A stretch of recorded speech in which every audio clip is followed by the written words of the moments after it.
I never thought my daughter's wedding would turn into a full-blown battlefield, but looking back, I should have seen it coming. My mother-in-law, Margaret, was the kind of woman who believed the world revolved around her. She didn't just want attention, she demanded it. Every family event had to cater to her whims, and if it didn't, she would make sure everyone regretted it.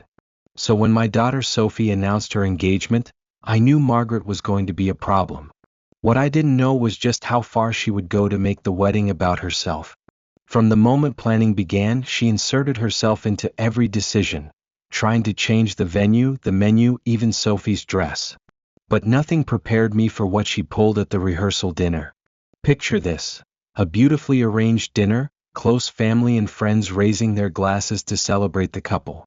Then Margaret stands up, taps her glass, and loudly declares, "Really, this event should be about me, not just the bride."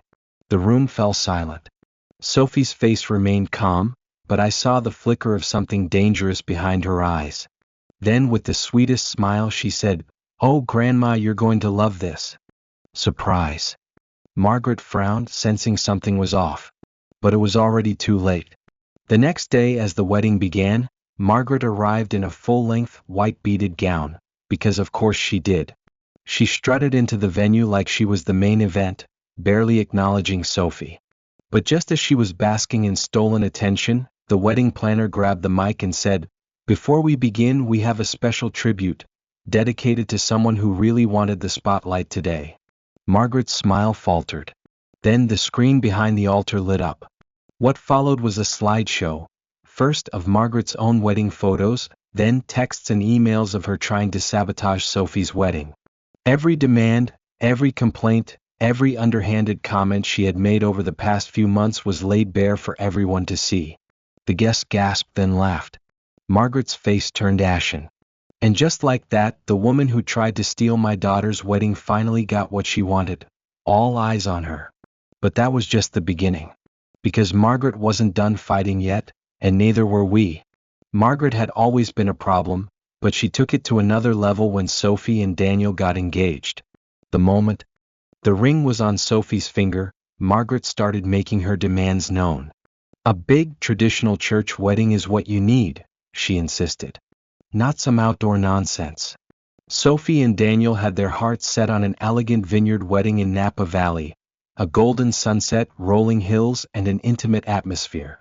Margaret hated it. "Doesn't she care about what the family wants?" she complained to me over the phone. I knew what she really meant. Doesn't she care about what I want? But that was just the start. A few months before the wedding, Margaret insisted on taking Sophie dress shopping. "It'll be a bonding experience," she said. I warned Sophie, but she was optimistic. "It's just shopping, Mom. What's the worst that can happen?" The worst happened. Margaret dragged Sophie to a high-end boutique known for extravagant, overpriced gowns. She picked out massive ball gowns, dresses with dramatic trains, styles that screamed, "Look at me. Oh, this one is perfect. Everyone will be staring at you," she gushed. Sophie, ever patient, smiled politely and tried on a few dresses.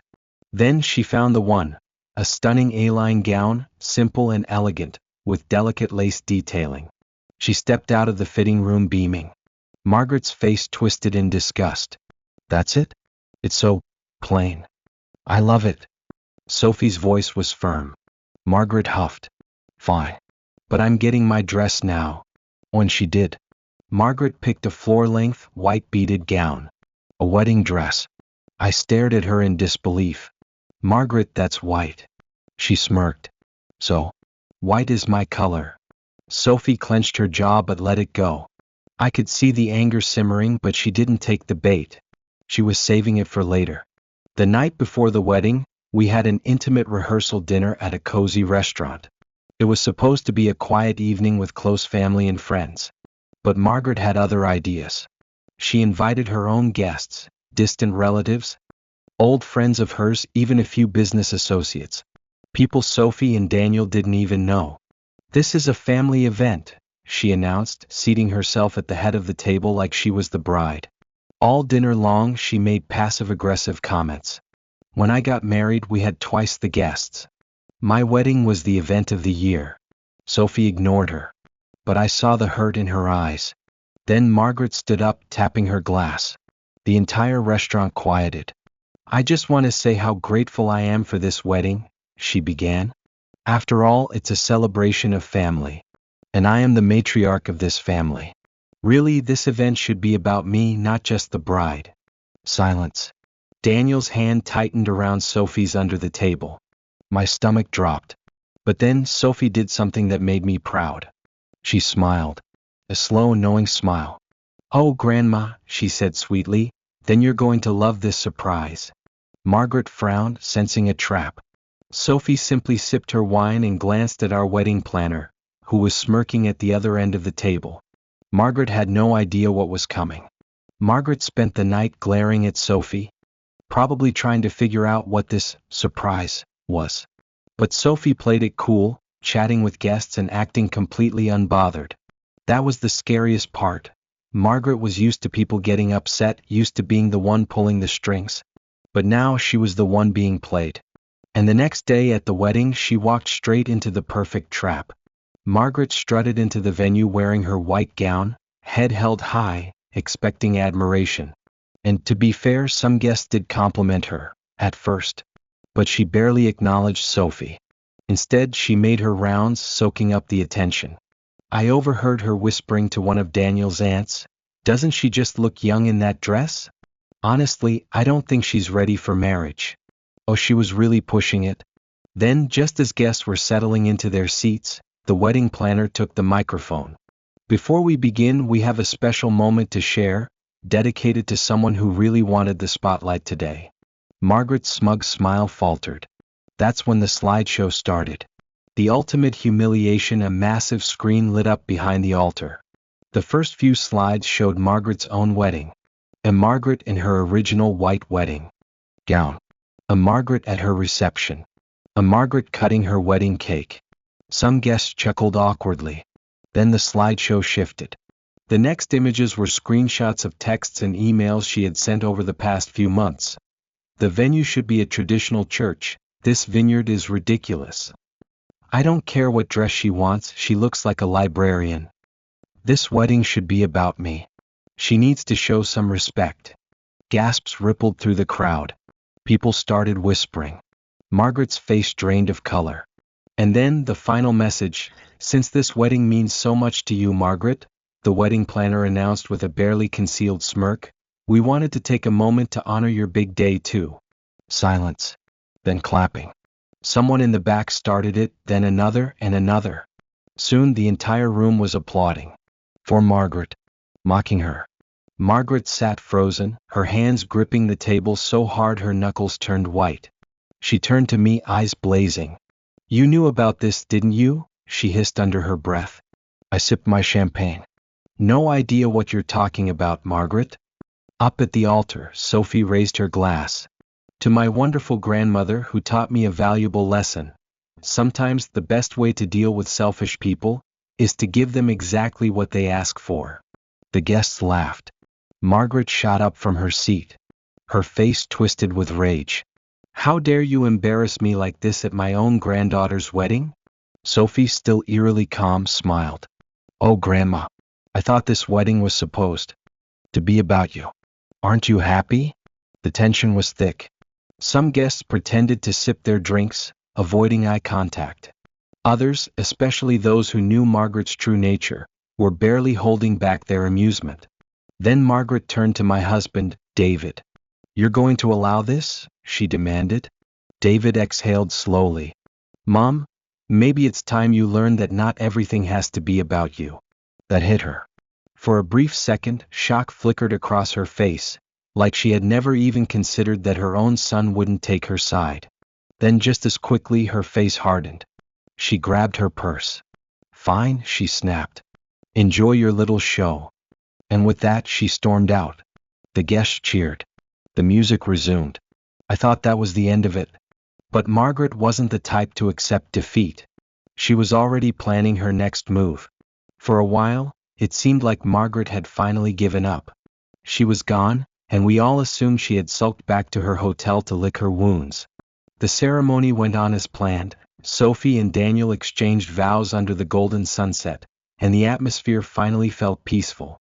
The music played, guests laughed, and, for the first time in months, everything seemed perfect. But deep down, I knew Margaret wasn't done. She was the kind of woman who couldn't let things go. And as I enjoyed my dinner, sipping on a well-earned glass of wine, my phone buzzed. A text from an unknown number. "You've made a huge mistake. This isn't over." I showed it to David. His jaw tightened. Sophie, sitting nearby, peeked at my phone and smirked. "Oh, let her try something," she said, spearing a piece of salmon with her fork. I dare her. We should have known Margaret would take that as a challenge. Margaret's return, and the wedding reception crash half an hour later, as the music played and guests mingled, Margaret came back. Not through the front doors. Not discreetly through the side entrance. No, she marched in from the back of the venue, dragging the venue manager behind her. "I need to shut this event down," she declared, loud enough for everyone to hear. The music cut off. The entire room turned to stare. The venue manager, an older gentleman in a pressed suit, looked incredibly uncomfortable. "Ma'am, as I've already explained, everything is in order." "No, it's not," Margaret snapped. "I know the owner of this vineyard, and I personally know for a fact that noise restrictions require the music to be significantly lower after 8 p.m. You're all breaking the rules." A murmur spread through the crowd. Sophie's face darkened. The venue manager sighed. "Ma'am, this is a private event that was approved months ago. The noise levels are within the allowed limit." Margaret's eyes darted around the room, realizing that no one was on her side. Then she locked her gaze on Sophie. "This is what you do to me," she seethed. "After everything I've done for you?" Sophie slowly set down her drink and stood. "Oh, you want to talk about rules?" Margaret blinked. "Excuse me?" Sophie pulled out her phone, tapping the screen. "Let's talk about how you've been calling the caterers, the florist, and even the officiant all week, trying to sabotage my wedding." Gasps rippled through the crowd. Margaret's face twisted. "That's a lie." Sophie raised an eyebrow. "Oh, is it?"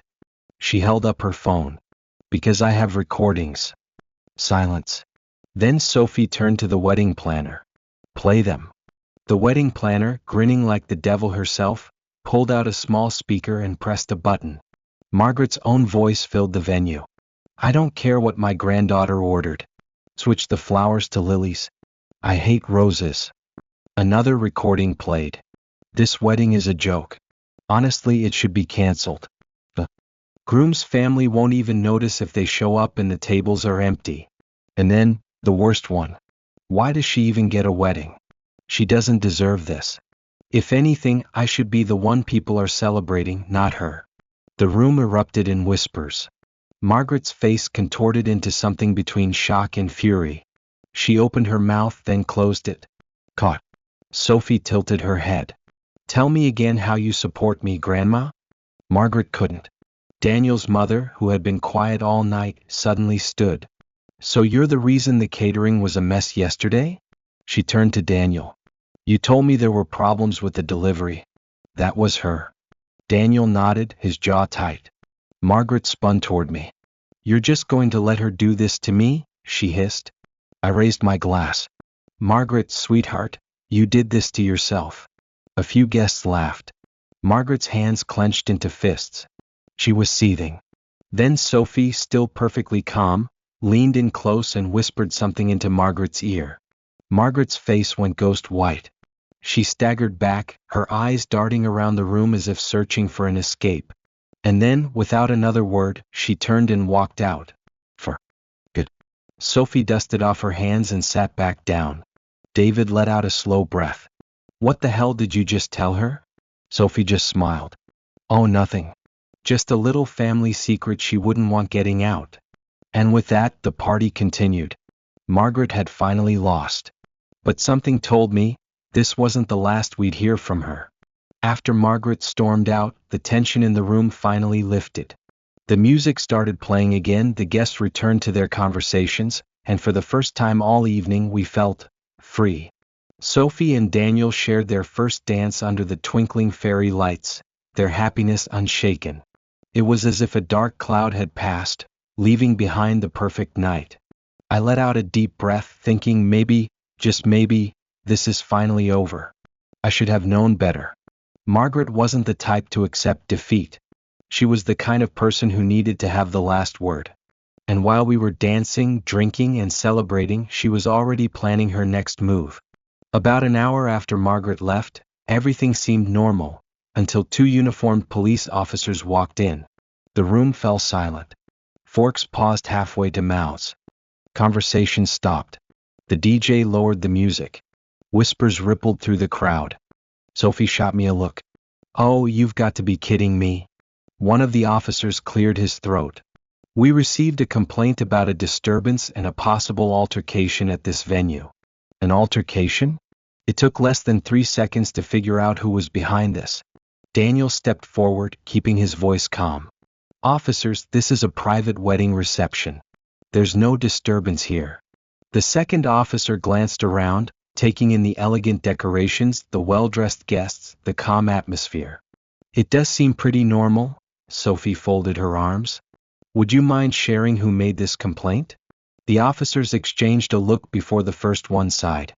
"A woman named Margaret called, claiming there was a fight, excessive noise, and that she had been physically removed from the event against her will." I almost laughed. Sophie actually did. Physically removed? Oh, that's rich. I stepped forward. "Officers, that woman left on her own. No one touched her. But while you're here, I'd like to report her for attempting to sabotage this wedding. Multiple times." The officers looked at each other again. The second one sighed. "We did receive a second call, not long after hers, from the venue manager. It said the same thing, that she left on her own." The first officer nodded. "All right, folks. Looks like this was just a false report. Sorry for the interruption." As they turned to leave, Sophie called out, "Oh, and if she calls again, tell her she's not invited back." Laughter and applause erupted in the room. Margaret had failed, again. But she wasn't done. Not yet. After the wedding, life went back to normal for a while. Margaret kept her distance. No dramatic phone calls, no emails, no surprise visits. It was eerie. But after everything she'd pulled, I was just grateful for the silence. Then, 6 months later, everything blew up again. David's uncle, Margaret's older brother, passed away. He had been a kind, quiet man, someone who had always stayed out of family drama. His passing was unexpected, and when the time came for the will reading, David and I attended to support his cousins. Margaret, of course, was there too, sitting front and center like she owned the place. The lawyer, a no-nonsense man in his 60s, began reading through the will. He listed off assets, donations, and inheritances. Nothing surprising. Until the very end. The lawyer adjusted his glasses. Finally, he said, "We have a personal letter from the deceased, addressed to Margaret." Margaret perked up. Clearly, she was expecting a grand inheritance. The lawyer cleared his throat and read aloud, "Margaret, if you're hearing this, I want you to know something. I watched you for years. I saw how you treated your family, how you hurt people just to make yourself feel important. And I decided a long time ago that I wouldn't let my legacy be tainted by someone like you." The room went dead silent. Margaret's jaw dropped. The lawyer continued, "You always thought you were the smartest person in the room, that no one saw through you. But I did. And I'm making sure you don't get a single cent of my estate." A gasp rippled through the crowd. Margaret turned red. That can't be right," she sputtered. "There must be some mistake." The lawyer didn't even flinch. "Instead, your portion has been donated to a charity for young women pursuing education. The same type of women you've always tried to tear down." Margaret's face. I will never forget it. It wasn't just rage. It was devastation. Because for the first time in her life, she had lost. Publicly. Permanently. And in a way she could never undo. You'd think that would be the end of it. That she'd accept her losses and finally leave us alone. But Margaret wasn't the type to accept anything. 2 weeks later, a letter arrived at our house. Handwritten. Elegant cursive. Sealed with wax. So dramatic. David hesitated before opening it. "Do I even want to read this?" Sophie, who had stopped by for dinner, grabbed it. "Oh, I definitely do." She unfolded the letter, skimmed the first few lines, and let out a short, humorless laugh. Well, you've gotta admire her commitment to being the worst. I snatched it from her hands. The letter read, I hope you all enjoy your little victory. But know this family is nothing without me. You may think you've won, but one day you'll see. You'll need me. And when that day comes, I won't be there. Sophie rolled her eyes. As if we've ever needed her. David shook his head. She's never going to stop, is she? I sighed, tossing the letter in the trash. Maybe not. But for the first time in years, she has no control over anything. And that was something Margaret could never stand. Her true punishment wasn't being humiliated at the wedding. It wasn't being exposed in front of the family. It wasn't losing her inheritance. Her true punishment? She was irrelevant. And for someone like Margaret, that was worse than anything we could have ever done to her. For months after Margaret's letter, things were quiet. Too quiet. No calls, no emails, not even her usual gossip spreading through distant relatives. At first it felt like peace, but deep down I knew Margaret wasn't the type to accept defeat. She was the kind of person who needed to have the last word, and sure enough she made her final move, one we never saw coming. One evening, David got a call from a lawyer. Not just any lawyer, but Margaret's personal attorney. The man's tone was clipped and professional, but there was something almost uncomfortable in his voice as he said, I need to inform you that your mother is evicting you. David blinked, gripping the phone tighter. Excuse me? The lawyer sighed, clearly not thrilled to be delivering this news. Your mother claims she still owns part of your house. She's filed paperwork stating that you have no legal right to live there. I nearly dropped my coffee. Our house. The house we had lived in for 20 years? The house we had fully paid off? The house that had absolutely nothing to do with Margaret? David let out a slow, steadying breath, his knuckles turning white against the countertop. Tell me exactly what she's trying to pull. The lawyer explained that Margaret had filed a fraudulent claim stating she had helped finance our house purchase years ago, meaning she was entitled to ownership. And because she had stayed in a guest room on and off over the years when she visited, she was now claiming residency rights. She's demanding you vacate the property immediately, the lawyer finished. Sophie, who had stopped by for dinner, let out a low whistle, shaking her head. Oh, she's lost it. And she had. Margaret's plan was simple. If she couldn't control us, she'd try to ruin us. But what she didn't realize was that she had just made a huge mistake. We hired our own lawyer, a very good one. The case went to court, and when I tell you Margaret embarrassed herself, I mean it was glorious. Her entire case was built on lies. She claimed she had helped with the down payment. Our bank records showed otherwise. She claimed she had paid part of the mortgage, never a single cent. She claimed she had always lived with us, except we had years of proof showing she had her own place the entire time. The judge was not impressed. After reviewing the evidence, he exhaled sharply and said, Mrs. Holloway, not only is this claim entirely false, but your actions border on fraud. Margaret paled. The judge turned to our lawyer. You are within your rights to file a counterclaim for legal fees, damages, and emotional distress. Margaret gulped, and that's exactly what we did. Margaret lost the case badly. Not only was her claim thrown out, but the judge ordered her to pay every single one of our legal fees. And because we had filed for damages, she owed us money, a lot of money. Margaret was furious. She tried to appeal, but every judge saw through her nonsense. And when she refused to pay, the court garnished her wages. For the first time in her life, Margaret had to face real consequences, and it broke her. A few months after she lost, I got a call. It was Margaret. Her voice was small, almost defeated. I lost everything, she muttered. I had to sell my condo. I'm ruined. I didn't respond. Then came the real kicker. Can I stay with you? Just for a while? I smiled, letting the silence stretch before I said, Oh, Margaret, this family is nothing without you. But you know what? We're doing just fine. And then I hung up. Margaret never called again. And that was the most satisfying revenge of all. Margaret's downfall was complete. She had lost her inheritance, her influence, and now even her home. But the true poetic justice? She had done it all to herself. She wasn't just embarrassed, she was ruined. And the worst part for her? No one cared. The family had finally washed their hands of her. For the first time in her life, Margaret was irrelevant. And that was a punishment worse than any revenge we could have planned. But just when I thought the story was over, we got one final reminder of who Margaret truly was. One day, Sophie received an email from an unknown address. The subject line? "You'll regret this." Sophie, being Sophie, opened it immediately, expecting some grand last-ditch effort from Margaret to guilt-trip her. Instead, it was even sadder than we thought. It was a long-winded rant, pages upon pages of her usual narcissistic delusions. She claimed she had been unfairly betrayed, that we had turned the family against her, and the best part? She still thought she had power over us. "You all think you've won," she wrote. "But one day you'll realize how much you need me. When that day comes, I won't be there."